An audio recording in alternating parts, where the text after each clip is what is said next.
अस्सलामु अलैकुम रहमतुल्लाहि व बरकातुहू। मुअज़्ज़ज़ सामिईन, उम्मीद आप खैरियत से होंगे।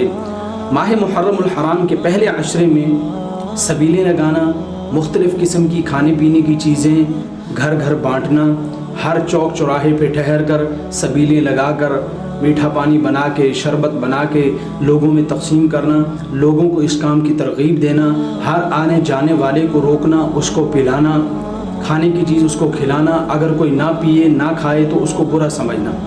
ये सब चीज़ें बिदआत, रसूमात और ख़राफ़ात हैं। इनका दीन इस्लाम से कोई ताल्लुक़ नहीं है।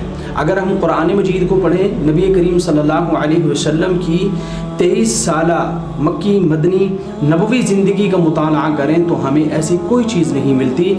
इसी तरह हम खुलफ़ाए राशिदीन का ज़माना पढ़ें तब भी हमें ऐसी कोई चीज़ वहाँ पर नहीं मिलती।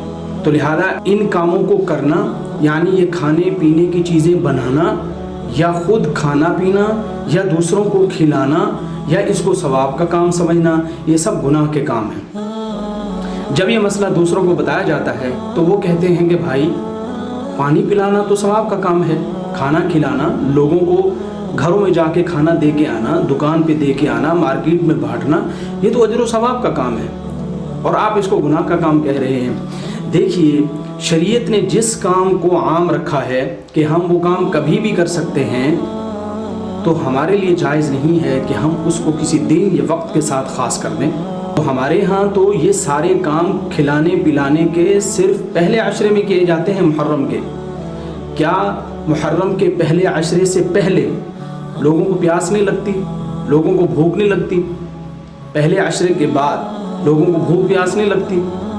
ज़ाहिर है ये ख़ास किस्म के नज़रिए के तहत है। शायद कुछ लोगों ने ये समझ रखा है कि करबला के जो शोहदा थे उनको ये पानी पहुंचता है और ये ग़िज़ा उनको पहुंचती है। भाई वो लोग जन्नत में मौजूद हैं और उन्हें इस शरबत की कोई ज़रूरत नहीं। वो जन्नत के शरबत पी रहे हैं, जन्नत की ग़िज़ाएँ और खाने खा रहे हैं। उन्हें इस किस्म के खाने की कोई ज़रूरत नहीं है, ना ही ये पानी उनको पहुँचता है। अगर किसी का ये नज़रिया है तो ये भी बिल्कुल खिलाफ़ शरीयत है।